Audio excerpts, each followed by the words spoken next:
Greetings everyone. Rectification of errors पर ये third lecture है दोस्तों। इसमें हम नेक्स्ट लेवल की ट्रांजेक्शन्स लेकर चलेंगे। वो ट्रांजेक्शन्स जिनमें एक अकाउंट की जगह दूसरे को डेबिट या क्रेडिट कर दिया गया, तो उसकी जर्नल एंट्री क्या होगी उसको समझने की कोशिश कीजिए दोस्तों। सबसे पहली ट्रांजेक्शन, चलिए शुरू करते हैं हम लोग। सोल्ड ओल्ड फर्नीचर, यानी फर्नीचर सेल किया। फर्नीचर हमारी एक फिक्स एसेट है। For ₹7,100 was credited to sales account. Credited to sales account का मतलब क्या है, उसे गलती से सेल ऑफ गुड्स मान लिया। यानी हमारी एंट्री क्या होनी चाहिए थी, देखिए मैं टिक कर रहा हूं, हमारी एंट्री होनी चाहिए थी cash account debit to furniture account. देखिए मैंने टिक किया, इसका मतलब ये हमारी एंट्री होनी चाहिए थी, लेकिन हमने रॉन्ग एंट्री क्या पास कर दी दोस्तों। देखिए wrong entry, cash account debit to sales account. देखिए यानी मिस्टेक कहां हुई है, कैश डेबिट होना था, डेबिट हुआ, उसमें कोई मिस्टेक नहीं है। यानी यहां पर कोई मिस्टेक नहीं है, इसको इग्नोर कर दें। मिस्टेक किस लेवल पे हुई है, फर्नीचर क्रेडिट होना था। एसेट जब परचेज करते हैं तो डेबिट होती है, और जब सेल करते हैं तो वो क्रेडिट हो जाता है उसका अकाउंट। लेकिन हमने एसेट सेल को गलती से सेल ऑफ गुड्स मान लिया।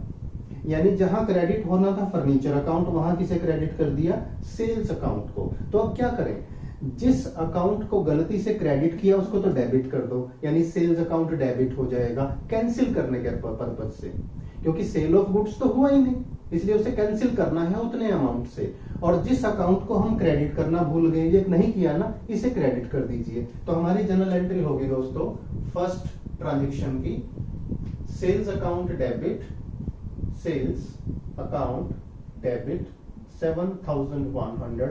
सेल क्यों डेबिट की, क्योंकि ये सेल ऑफ गुड्स नहीं है, उसे कैंसिल करने के लिए। ये किस चीज की सेल है, फर्नीचर की। तो फर्नीचर क्योंकि अभी तक क्रेडिट नहीं किया था, तो करेक्ट करने के पर्पज से इसको क्रेडिट कर देंगे टू फर्नीचर अकाउंट 7,100।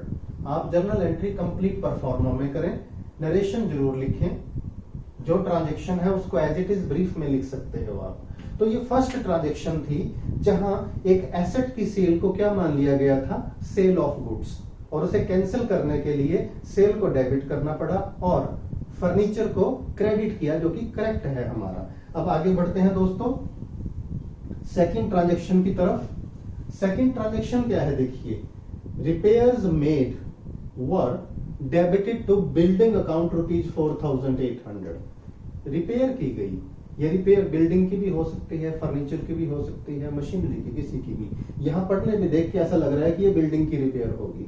रिपेयर थी और किसको डेबिट कर दिया, बिल्डिंग को। अब देखो रिपेयर एक रेवेन्यू एक्सपेंसेस है, और हमने क्या मान लिया इसको गलती से, कैपिटल एक्सपेंडिचर। यानी होना क्या चाहिए था, रिपेयर डेबिट होनी चाहिए थी। हमारी करेक्ट एंट्री क्या होती, देखिए repairs debit, repairs account debit to cash account. हमारी ये सिंपल जनरल एंट्री होनी चाहिए थी दोस्तों, लेकिन हमने गलत एंट्री क्या पास कर दी। देखिए हमने रिपेयर तो डेबिट किया नहीं, रिपेयर की जगह किसे डेबिट कर दिया, बिल्डिंग को। तो हमने क्या कर दिया, building account debit to cash account. यानी कैश का तो आउटफ्लो हुआ, कैश तो हमारे पास से गया। यानी देखिए कैश अकाउंट में तो कोई मिस्टेक नहीं, यानी इसको तो छोड़ दो आप। मिस्टेक कहां हुई, रिपेयर की जगह हमने किसको डेबिट कर दिया, रिपेयर की जगह हमने बिल्डिंग को डेबिट कर दिया। तो क्या करेंगे दोस्तों, बिल्डिंग डेबिट नहीं होनी चाहिए थी, क्योंकि ये कैपिटल एक्सपेंडिचर नहीं है, एसेट्स की एक्विजिशन नहीं है, हमने एसेट परचेज नहीं की। तो हम क्या करेंगे, बिल्डिंग को कैंसिल करेंगे, और कैंसिल करने के लिए ये क्रेडिट हो जाएगी। और जिस अकाउंट को डेबिट करना चाहिए था, जो डेबिट करना भूल गए, हमने नहीं किया, उसे हम डेबिट करेंगे। यानी हमारी यहाँ रेक्टिफाइड जनरल एंट्री हो जाएगी रिपेयर्स अकाउंट डेबिट। यानी वास्तव में ये रिपेयर है तो रिपेयर डेबिट होनी चाहिए, उसको तो हमने डेबिट नहीं किया था, तो करेक्ट करने के लिए अब डेबिट कर दो। इसकी जगह जिस अकाउंट को गलती से डेबिट कर दिया था उसे कैंसिल करने के लिए क्रेडिट कर दीजिए to building account, to building account 4,800। Proforma में ये एंट्री कीजिएगा और नरेशन जरूर लिखिएगा। तो ये हमारी दो ट्रांजेक्शन्स थी दोस्तों जिनका हमने रेक्टिफाइड एंट्री पास की है। एक बार थर्ड ट्रांजेक्शन की तरफ बढ़ते हैं, इसको रब कर देता हूं ताकि समझने में और लिखने में आसानी रहे। हमारी थर्ड ट्रांजेक्शन क्या है दोस्तों, देखिए इक्विपमेंट्स परचेज्ड फॉर 5800, ये फैक्ट्री या ऑफिस इक्विपमेंट हो सकते हैं, वर डेबिटेड टू परचेज अकाउंट, यानी हमने इक्विपमेंट परचेज किए थे। तो करेक्ट एंट्री क्या होनी चाहिए थी, देखिए इक्विपमेंट्स अकाउंट डेबिट, यहां हमारी एंट्री होनी चाहिए थी equipments account debit to cash account. हम ये मान के चल रहे हैं कैश में ट्रांजैक्शन थी, लेकिन हमने रॉन्ग एंट्री क्या पास कर दी, देखिए दोस्तों हमने रॉन्ग एंट्री पास कर दी डेबिटेड टू परचेज अकाउंट, यानी इक्विपमेंट एक एसेट है और हमने क्या किया, उसे एसेट ना मान के परचेज ऑफ गुड्स मान लिया, यानी इक्विपमेंट की जगह किसे डेबिट कर दिया, परचेजेस अकाउंट को डेबिट कर दिया। तो हमने क्या एंट्री पास कर दी, देखिए लिख के देखते हैं, purchases account debit to cash account, यानी कैश में कोई मिस्टेक नहीं हुई, इस पॉइंट को तो इग्नोर कर दो। मिस्टेक कहां हुई है, इक्विपमेंट अकाउंट डेबिट करना था, इसकी जगह किसे डेबिट कर दिया, परचेजेस को, और परचेजेस को डेबिट करने से क्या हुआ, गलती से ये परचेज ऑफ गुड्स मान लिया गया, जो तो है नहीं, गुड्स तो परचेज किया नहीं।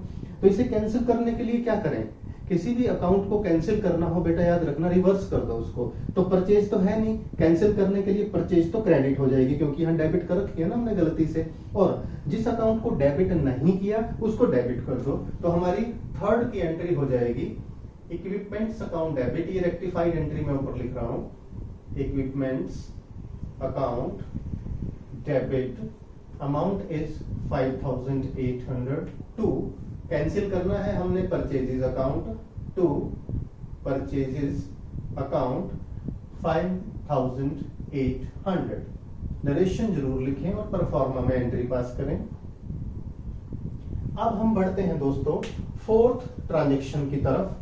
फोर्थ ट्रांजैक्शन जो कि इस क्वेश्चन की लास्ट ट्रांजैक्शन है, wages ₹11,000 paid to a worker Ramesh, एक वर्कर है रमेश, उसको हमने 11,000 की वेजेस पे की है, debited to his personal account. देखिए क्या मिस्टेक हुई, जब भी हम एक्सपेंसेस की पेमेंट करते हैं तो पर्सनल अकाउंट को कंसीडर नहीं करते, यानी यहां पर करेक्ट एंट्री क्या होनी चाहिए थी, देखिए वेजेस पे की है तो wages account debit to cash या बैंक, जो भी कैश अकाउंट, और हमने गलत एंट्री क्या पास कर दी, देखिए हमने debited to his personal account, यानी हमने रमेश डेबिट कर दिया, Ramesh debit to cash account. देखिए यानी कैश में कोई मिस्टेक नहीं है तो कैश को तो इग्नोर कर दो, मिस्टेक कहां है, रूट कॉज देखिए, वेजेस डेबिट करनी थी लेकिन इसकी जगह किसको डेबिट कर दिया हमने, रमेश को डेबिट कर दिया। रमेश तो आना ही नहीं चाहिए था कहीं, क्योंकि वेजेस को डेबिट करना था, तो रमेश को कैंसिल करने के लिए क्रेडिट करेंगे और जिस अकाउंट को डेबिट करना था लेकिन नहीं किया उसको डेबिट कर देंगे। तो हमारी रेक्टिफाइड एंट्री होगी दोस्तों वेजेस अकाउंट डेबिट, क्योंकि ये वास्तव में वेजेस है तो हम वेजेस डेबिट करेंगे, अमाउंट इज 11,000, और जो अकाउंट गलती से डेबिट कर दिया था रमेश का उसे क्रेडिट कर देंगे टू रमेश 11,000 रुपीज। तो दोस्तों इस तरह से ये third category of rectification of errors था, टू साइडेड एरर्स का, यानी जहां पर रिकॉर्डिंग की मिस्टेक हुई है उसे कैसे करेक्ट करना है। इन क्वेश्चंस को बहुत अच्छे से प्रैक्टिस कीजिएगा, जर्नल तो आपकी मजबूत यानी साउंड होगी ही होगी, एंट्रीज को आप यानी एरर्स को इजीली रेक्टिफाई भी कर पाओगे मेरे साथ मिलकर। वीडियो अच्छा लगे तो लाइक कीजिए, फ्रेंड्स के साथ शेयर कीजिए, और चैनल अभी तक सब्सक्राइब नहीं किया तो चैनल को सब्सक्राइब करना ना भूलें।